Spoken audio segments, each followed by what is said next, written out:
Здравейте, приятели! Голяма мъгла е навън и понякога е мъгла и в душите ни. Но в тази мъгла единственият, който може да ни измъкне, това е нашия Господ Исус Христос. Да ни дава Господ благословение и мъдрост да се държим за Словото Му, да се държим за написаното Слово, защото очите и ушите понякога лъжат.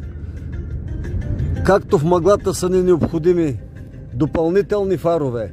И ако нямаме фарове, ние сме изгубени. Така и в живота.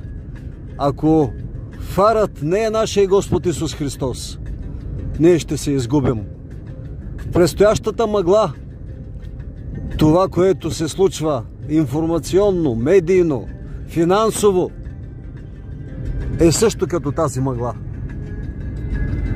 Уж свети тук и там, но единствената светлина е вярата ни и следването на нашия мил Господ и Спасител Исус Христос. Да ви благослови Господ, да следвате нашия Господ Исус Христос.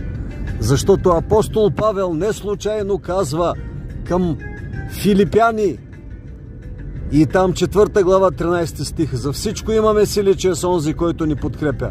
А апостол Петър, силният Петър, дълбоко вярващия и следващия Исуса, казва, че без Него нищо не можем да направим.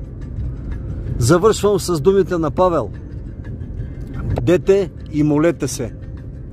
Който мисли, че стои, да внимава да не падне в предстоящата мъгла. Бдете и молете се. За всичко благодарете. Да бъде прослава на нашия Господ Исус Христос. Амин.